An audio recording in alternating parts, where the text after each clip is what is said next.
Hi, and welcome to the Blueshirts Corner. So the Rangers took on the Chicago Blackhawks and found a way to lose as we get defeated 5-3, and the penalty kill just killed us tonight. For the majority of the season, our penalty kill has been pretty bad. We brought in Daniel Paille to kind of try to make something happen here, and the experiment of Daniel Paille, it seems to officially be over. This Rangers team needs to address the issues that we're having right now if we want to go deep in the playoffs, even to have a future here. I'm finding the situation with the penalty kill to continue to haunt me as I'm looking at this team and feeling like if we don't fix this defense, fix our penalty kill, I mean, we're good on even strength, but for some reason, when we're killing off penalties, defensively, we're losing guys, or we're sleeping. Like Dan Boyle was caught sleeping in this game. Daniel Paille caught taking a nap a couple of times. I'm just kind of fed up with the fact that we need to find ways to get guys, rotate, to probably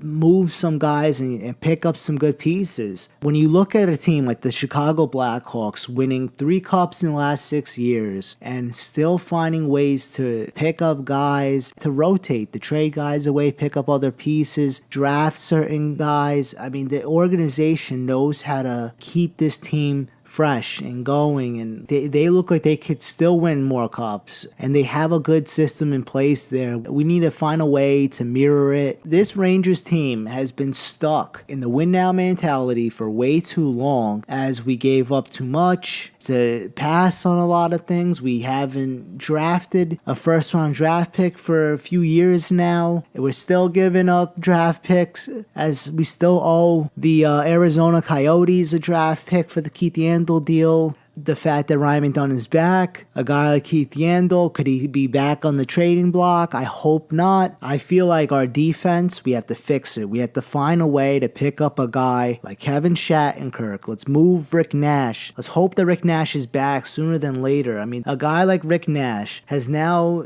missed like the last 10 games, and he's week to week. And it looks like he's just milking it, or he's waiting for the trade deadline to pass so that he knows that he's still on the Rangers. But I feel like if we could just find a way to make a move, pull a rabbit out of the hat, move Rick Nash, pick up Shattenkirk to play with Ryan McDonough. I think Mark Stahl playing with Kevin Klein, fine for the second pairing. I think that Keith Yandel, we should keep him, have him play with Dylan McIlrath. Third pairing, I think that our defense will be fine. I think we can move Dan Boyle. He's gonna probably retire. If not, his contract is up and we're not signing him. We could move him. I think we should move him. He's a good rental piece for a different team, and we could get something instead of losing. We could find a way to move Dan Girardi. I think maybe we could be able to pick up something. The forwards are fine. We just have to put Daniel Paille on waivers. I think we have the pieces in Hartford forward-wise. We call up a couple of guys. We'll be fine. I feel maybe Marek Horivik, if you want to look for a penalty kill answer for the time being. Veteran player for the Wolfpack. He's also pretty good on the penalty kill. We could bring this guy up,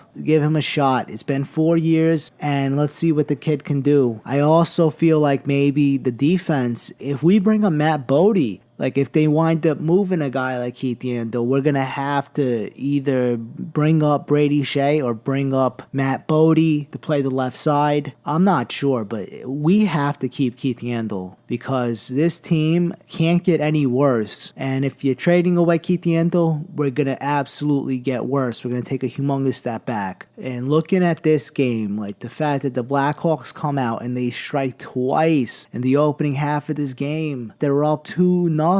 As Andrew Desjardins, he got this game started 3 minutes into the game. He finds a way to pick up this center and pass from Teravainen and gets it past Lundqvist. Later on in the second period, Artemi Panarin, he scores his first goal of the night on the power play as we're looking at a 2-0 game. The Rangers penalty kill came up weak on that. And 3 minutes later, the Rangers finally, they break through. They find a way as Kevin Hayes, He gets his 10th goal on the season. Victor Stahlberg does an excellent job, ties up his guy, lets Oscar Lindbergh get to the loose puck, who dishes this to Kevin Hayes. It goes right past Michael Roosevelt. It's on the far side behind Corey Crawford. And then we're nearing the end of the period as the Rangers, they get a huge break. We find ourselves on a 4-minute power play as it carries over to the third period. Then the Rangers look like they're in good shape as Derek Brassard ties this game up. Gotta give credit to Keith Yandel with the beautiful pass there. It's right under the crossbar by Brassard. Then 2 minutes later, the Rangers get on the board. Dan Boyle gave the Rangers the first lead of the night as he's parked right at the side of the net, right in front. Doesn't get it on the first shot, but the rebound spits back out and he gets this past Crawford. And so now the Rangers are up 3-2. And then it seemed like that's when everything started to hit the fan as Andrew Shaw ties this game up at 3. Then followed by a power play. Panarin scores his second goal of the night with 3 minutes remaining in this game.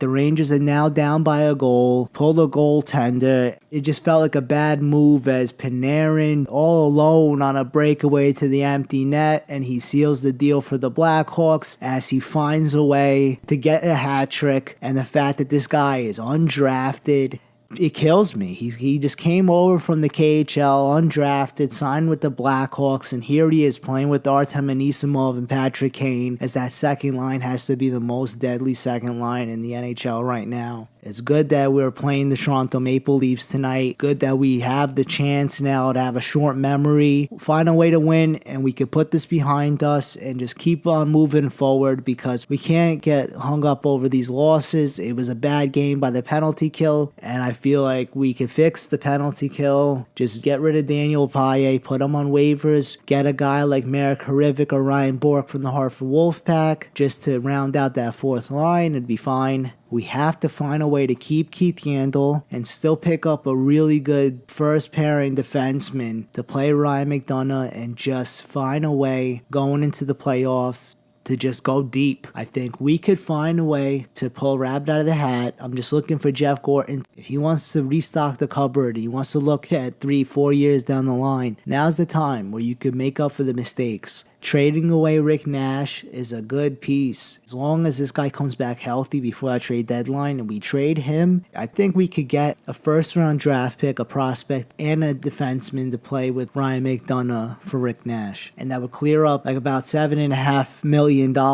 And then we'll be able to have the cap room to re-sign Yandel, Kevin Hayes, JT Miller. We have guys in the offseason that are going to be due for a contract. And I feel that there are a few things that this team could do. We have a few options. There are a few guys still out there in the market. I think if we just look into our organization and look to see what guys are ready to take the next step in the NHL, and then we call them up and we build around them, we're in a good spot right now where we're going to be making the playoffs if we keep it up. This was just a hiccup. We'll find a way to bounce back from this. We have a short memory as we're going into tonight's game, but I have a feeling that by the trade deadline, we'll look to see exactly where this team is at, and we'll know after the 29th who's still with the Rangers and what the team's going to look like from that point on going into the playoffs. And then we'll have a better idea of what direction we're heading. Anyway, I'm just looking forward to tonight's game. I'll keep everybody posted. And just remember, let's go Rangers.